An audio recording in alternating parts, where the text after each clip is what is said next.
Bendiciones, bendiciones, bendiciones, y más bendiciones, buenos días, buenos días. En este jueves 15 de enero del año 2026, ya iba a decir 2026, en que damos gracias a Dios por nuevamente tenernos aquí frente a ustedes. El solo hecho, siempre decimos que el solo hecho de habernos despertado hoy con vida y estar de pie es más que suficiente para estar agradecidos con nuestro Señor. Amén. Este es el pastor Vladimiro Monroy nuevamente desde la oficina pastoral de la Iglesia de Dios Comunidad Cristiana en el centro de Los Ángeles, en la periferia del centro de Los Ángeles, como siempre con el mensaje de la palabra de Dios. Un saludo muy especial a todos los hermanos de Comunidad Cristiana, la iglesia que nos dignamos pastorear, como también a todos aquellos que nos siguen en las redes sociales. Bendiciones, bendiciones, en México, en Guatemala, en Salvador, en diferentes estados, a veces incluso hasta Sudamérica. Hay en ocasiones nos saludan de Ecuador, del Ecuador, y así sucesivamente. Pero gracias al Señor por estos medios que, si les damos el uso adecuado, son de gran bendición para transmitir la palabra del Señor, para transmitir el Evangelio de nuestro Señor Jesucristo. Aleluya. Así que aquí estamos haciendo, como siempre, los última hora, amén, porque tratamos de hacer lo mejor para la gloria del Señor. Amén, amén. Así que aquí estamos, gracias a Dios, alabando el nombre del Señor. Amén. Así que sí estamos aquí, sí estamos. Perdón, son detallitos que salen de última hora, pero estamos agradecidos con Dios. Muy bien, ahora sí, aleluya. Yo me recuerdo cuando yo que vengo del campo y que sé lo que es andar a caballo, subir cargas a caballo, arriar vacas, arriar todo eso. Y cuando las redes de maíz se subían y a veces quedaban un poquito torcidas, mi papá decía: en el camino se enderezan las cargas. A medida que el caballo iba caminando, entonces iban enderezando las cargas en camino. Así que nos pasa en ocasiones, ya cuando estamos en acción, entonces tenemos que hacer algún detalle por ahí para que todo salga bien. Un saludo, decía, a los hermanos de Comunidad Cristiana, de la iglesia que nos dignamos pastorear aquí en Los Ángeles, a todos nuestros seguidores, y un saludo muy especial a mis paisanos de hasta Ipala, Chiquimula, a mi primo Hugo Alfredo Portillo, que casi siempre nos ve desde San Luis Jilotepeque, Ipala, San Luis Jilotepeque, Jalapa, vecino con nuestro pueblo Ipala, solamente que de diferentes departamentos. Muy bien, bueno, en esta ocasión, después de este saludo, dando gracias a Dios nuevamente por estar aquí. Ya el clima está un poquito mejor, porque sí estuvimos pasando unas semanas muy frías y de mucha lluvia. Yo no recuerdo en 40 años aproximadamente viviendo aquí que se hayan pasado Navidades y Año Nuevo como en esta ocasión, que las torrenciales lluvias. Amén. Las lluvias siempre se dan en enero, parte de febrero, también diciembre, pero no como esta vez. Pero gracias a Dios. Muy bien. En esta ocasión vamos a comenzar una nueva serie, el verdadero compromiso de los seguidores de Jesús. El verdadero compromiso de los seguidores de Jesús. Van a ser alrededor de 5 o 6 sermones que vamos a estar predicando durante el resto del mes de enero y febrero. Entonces, y el sermón, o si le queremos llamar estudio, también se titula El llamado de Jesús al discipulado. El llamado de Jesús al discipulado. Sermón número 1 de la serie El verdadero compromiso de los seguidores de Jesús. Muy bien. Mateo capítulo 4, verso 19. Y les dijo: venid en pos de mí y os haré pescadores de hombres. Venid en pos de mí y os haré pescadores de hombres. Y una de las cosas que vale la pena resaltar es que Jesús formó su equipo de trabajo, es decir, sus discípulos, con gente sencilla, del vulgo, o más bien del barrio, pues. No fue un llamado extraordinario con movimientos sobrenaturales, pero estos hombres, que a través de ellos Jesús cambió el rumbo de la historia, amén, como ningún otro. Porque ha habido grandes líderes en la historia y se reconoce, se les respeta, se aprende mucho de ellos. Grandes líderes en la historia, pero ninguno ha cambiado la historia como la cambió Jesús. Aleluya. Y ese mismo Jesús espera a nosotros hoy y en todo tiempo, mientras regresa por su iglesia, o su cuerpo, como dice el apóstol Pablo, entonces, y regresa por su iglesia. La función del discipulado es ayudarnos unos a otros para llevar el mensaje transformador al mundo en el cumplimiento de la gran comisión de Mateo 28, 19 y 20, cuando dice: vayan por todo el mundo y prediquen el evangelio a toda criatura. El que creyere y fuere bautizado será salvo, mas el que no creyere será condenado. Es la gran comisión, y que también se repite en Marcos 16, 15. Muy bien, entonces últimamente se usa mucho la palabra discipulado, ¿ok? Y siempre estamos haciendo referencia a la diferencia entre el creyente y el discípulo. El creyente es una persona que cree. Yo mismo recuerdo cuando andábamos con mi papá, pasábamos por el pueblo, por donde quiera, cada quien en su caballo, y entonces pasaban por una iglesia católica, por supuesto. La gente se persinaba, algunos hasta se quitaban el sombrero. Entonces eso es creer, eso es creer. ¿Okay? Y en la iglesia siempre hay gente creyente que llegan constantemente, se sientan, van, pero no tienen un compromiso, les da igual ir que no ir. Amén. Pero el discípulo está comprometido. El discípulo quiere ser como su maestro. El discípulo sigue el modelo de su maestro. Amén. Y de ahí que decía que Jesús formó a estos hombres sencillos. No los llamó de posiciones elevadas, sino sencillos, para que predicaran la palabra del Señor, y los formó su equipo. Amén. Y ahora, así que este sermón se divide en 5 puntos. Primero, los 2 primeros seguidores de Jesús, y luego vamos a ir enumerando los otros. En Mateo capítulo 4, versículo 18 al 20 dice: andando Jesús junto al mar de Galilea, vio a 2 hermanos, Simón llamado Pedro y Andrés su hermano, que echaban red en el mar. ¿Okay? Porque eran pescadores. Y les dijo: venid en pos de mí y os haré pescadores de hombres. Ellos entonces, dejando al instante las redes, y imagínense qué impacto tuvieron las palabras de Jesús. Dejaron las redes. Obviamente, me imagino, yo asumo que tenían empleados, que tenían asistentes. Pero el punto es que Jesús llama a 2 pescadores a dejar sus profesiones y seguirle. Eso es un discipulado. Eso es un discipulado, cuando estamos conscientes del llamado de Jesús a dejar posiciones. Y muchos hemos tenido que hacerlo, dejar posiciones, dejar oportunidades de donde poder tener quizás una vida mucho más placentera por servir a Jesús. Y nunca el Señor nos ha defraudado. Se cree que estos eran pescadores, no eran demasiado pobres, eran dueños de una empresa floreciente. ¿Sí? Y de ahí algo que decía uno de estos días en la escuela de teología, dando clases el día lunes, que yo recuerdo haber escuchado más de algún predicador en algún tiempo, de esos que dicen que el mensaje lo reciben del Espíritu Santo y que no hay necesidad de ir a estudiar y tanta cosa. ¿Okay?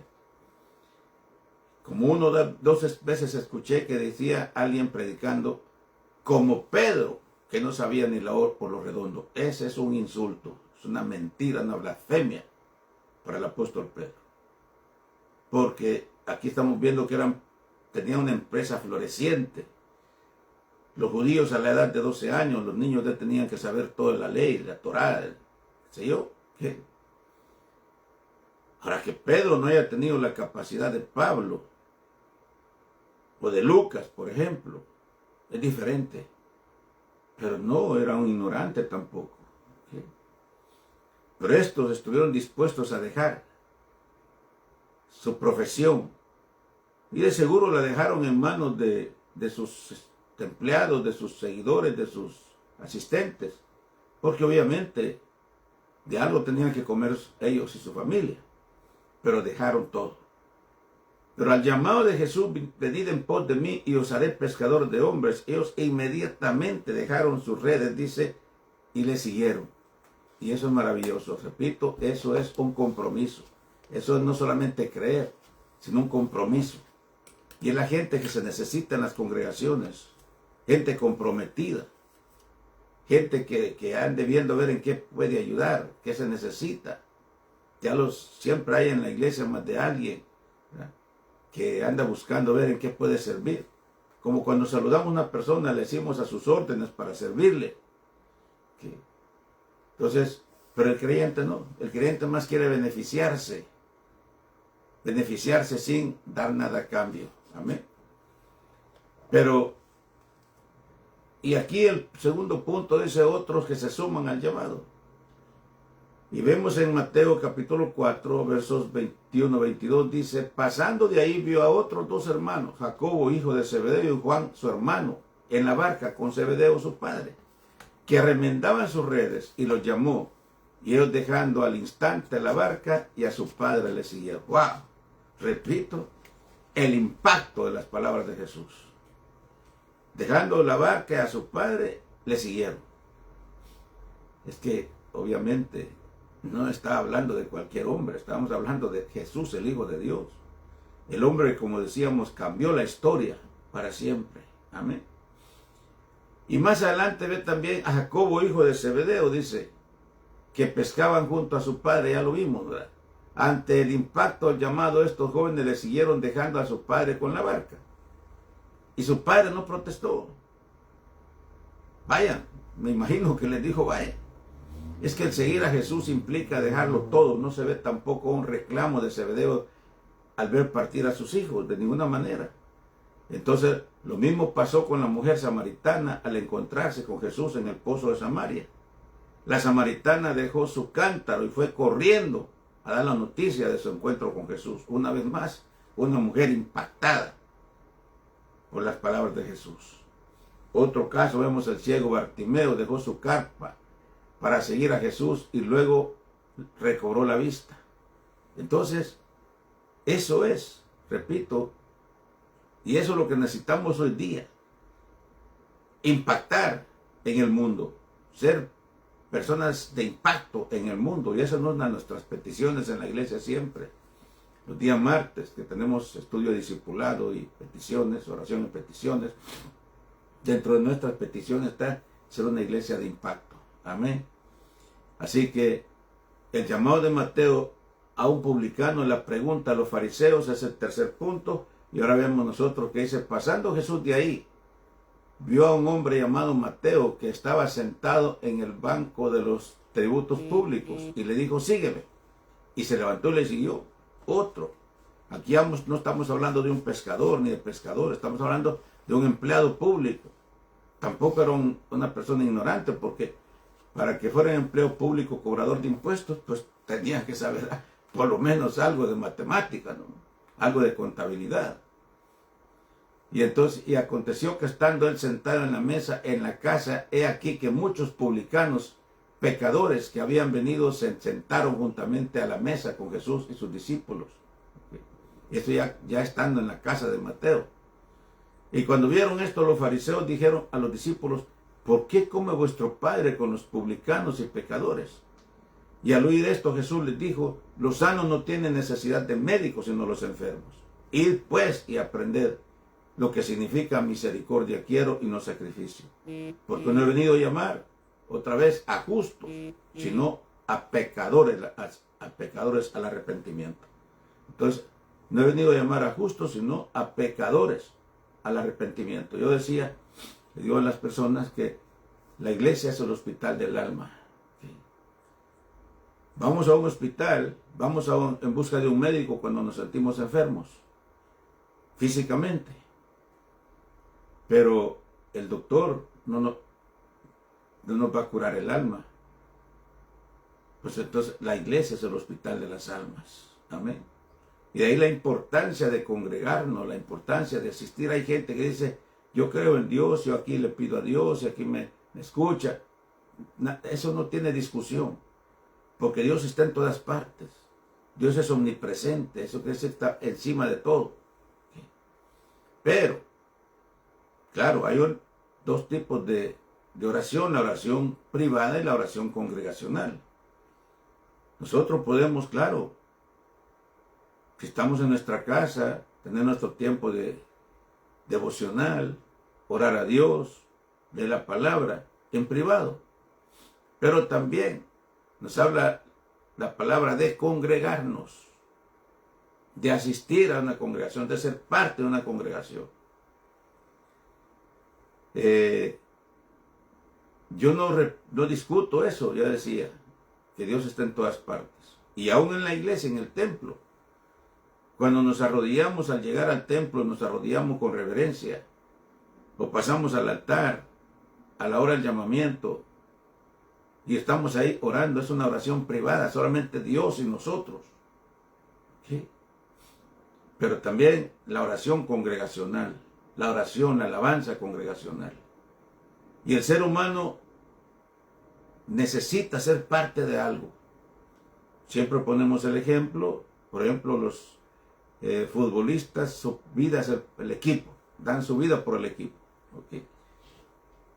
Los partidos políticos dan su vida por el partido, y aunque anden ofreciendo puentes donde no hay río. Y mientras son candidatos, hablan de tantas cosas y ya después se olvidan de los compromisos que hicieron. Los sindicatos. Hay gente también que pertenece a algún club, porque el hombre no ha nacido para ser llanero solitario. El hombre no ha nacido para ser llanero solitario. Pero qué mejor que ser parte de una congregación, donde no solamente vamos a sentirnos emocionalmente bien, sino espiritualmente, donde vamos a encontrarnos con Dios, donde vamos a estar con nuestros hermanos, unidos, orando, cantando, alabando. Y de ahí que el Salmo 133 dice: mirad cuán bueno y cuán delicioso es habitar los hermanos juntos en armonía. Juntos. Y el congregarnos, eso es desde el Antiguo Testamento. Si bien es cierto, como decimos que en el Antiguo Testamento no se conoce la palabra iglesia, fue hasta cuando Cristo la pronunció, Mateo 16, 18. Y tampoco se conoce la palabra evangelio. Pero Israel era la iglesia del Antiguo Testamento. El mensaje que Dios quería que Israel impartiera al mundo, y lamentablemente Israel no lo entendió. Era el propósito de Dios que Israel fuera el modelo a seguir de los otros pueblos. Pero se conoce como el pueblo de Dios. Y en toda la Biblia se habla de congregarnos. Se habla de alabar. Cuando salieron de Egipto, donde allá no podían hacerlo porque estaban esclavizados por parte del faraón, o los faraones. Pero ya cuando salieron de ahí, que Moisés los sacó con brazos fuertes, la palabra 40 años, Dios mandó que hicieran un tabernáculo, una tienda de campaña grande, donde el pueblo se reunía a adorar a Dios. Y ya cuando ya se establecieron en Israel, en Jerusalén, Dios mandó construir el templo por medio de Salomón. Entonces se necesita ser parte de una congregación. Y qué bonito. Y ahorita que tenemos el caso nosotros, que hemos estado hablando de que el día de mañana vamos a velar a nuestra hermana Margarita Arellano, de México, del estado de Oaxaca, una mujer fiel, que estuvo con nosotros casi por unos 25 años, y que ahí lo hemos ya publicado en las redes sociales. Una mujer fiel, una mujer servidora, una mujer ejemplar, una mujer que nunca dio algún problema, porque siempre hay gente problemática, como también gente que sirve a Dios, pero nunca fue un modelo a seguir. Y eso lo tomamos como ejemplo. Y así hemos tenido otros casos también. Pero tuvimos el privilegio de estar de madrugada porque nos llamaron cuando estaba ya en las últimas, porque ya quiso que nos llamaran para decir que quería ya que la ungiéramos, que la entregáramos al Señor. Y estaba con aquella seguridad plena de saber a dónde iba, aconsejando, dando recomendaciones a sus hijos, a su familia, con aquella seguridad. Eso es lo que debe tener el cristiano, saber que si vivimos o morimos, del Señor somos. Y Pablo dice, para mí el vivir es Cristo y el morir es ganancia. Pero eso se entiende cuando somos verdaderos discípulos, cuando somos verdaderos seguidores de Jesús, cuando sus palabras han impactado en nosotros, nosotros impactamos a los demás. Entonces, ahora vemos, por ejemplo, que cuando Mateo llevó a Jesús a su casa, y obviamente las multitudes iban ahí, y como Jesús, pues Mateo era un publicano, empezó la crítica. ¿Por qué le decían a los discípulos, maestro come con los pecadores y publicanos? Es la pregunta, ¿no? ¿Qué? Entonces Jesús dijo, misericordia quiere y no sacrificio. No vine, dice, a sanar a los sanos, sino a los enfermos. Y ese es el problema que hay, que en ocasiones también,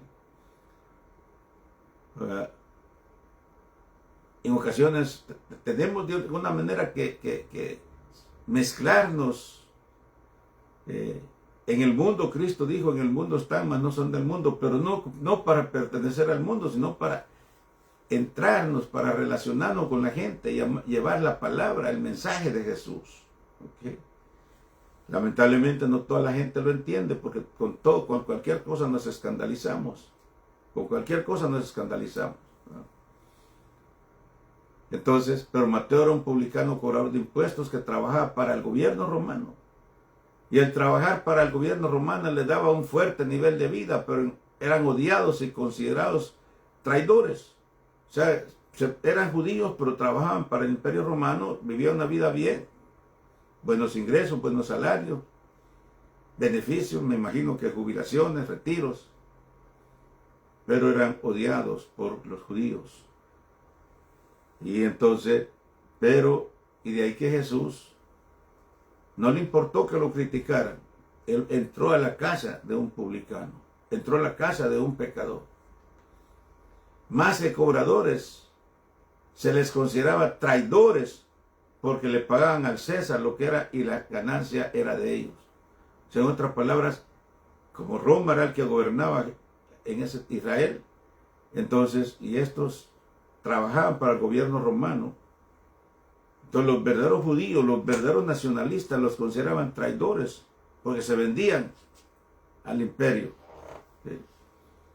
Entonces, pero sin embargo, Jesús dijo, no he venido por los sanos, sino por los enfermos. Y ahí vemos el evangelio de Mateo. Es el primer evangelio de los 4 en el Nuevo Testamento. Y Mateo, como conocedor de los judíos, pues le habla a los judíos. Y de ahí con los evangelios sinópticos, Mateo le habla a los judíos, Marcos a los romanos, Lucas a los griegos y Juan a la iglesia universal. ¿Okay? Entonces Dios llamó a Mateo, pero después para que le predicara ya convertido a sus mismos paisanos, con ciudadanos.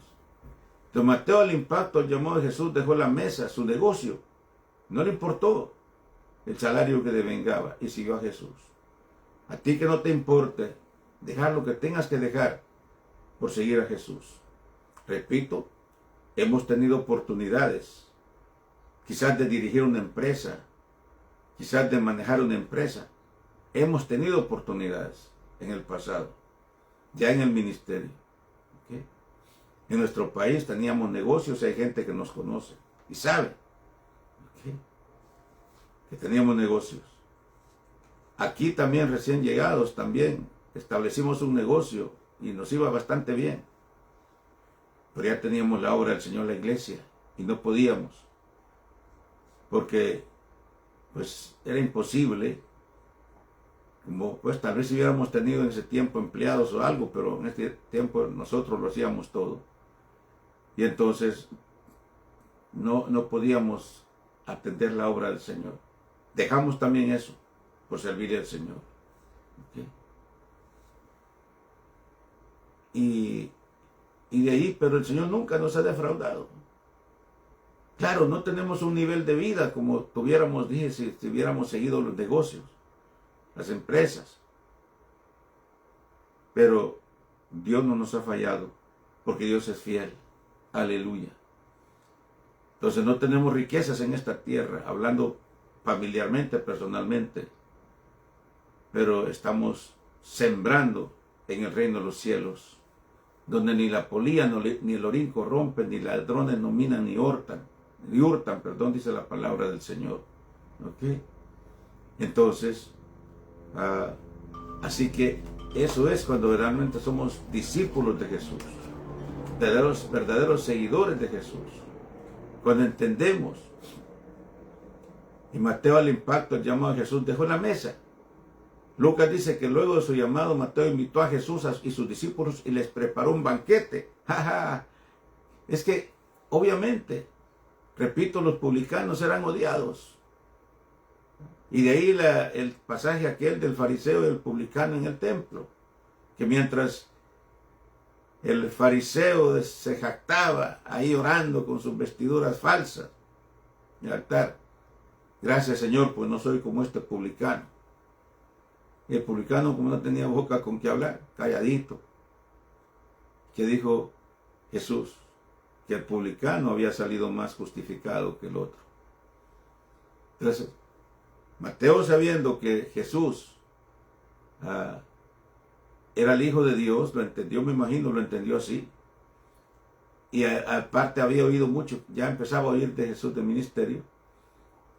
Y el hecho que lo llamara el maestro, siendo un publicano, dijo, para él lo celebró.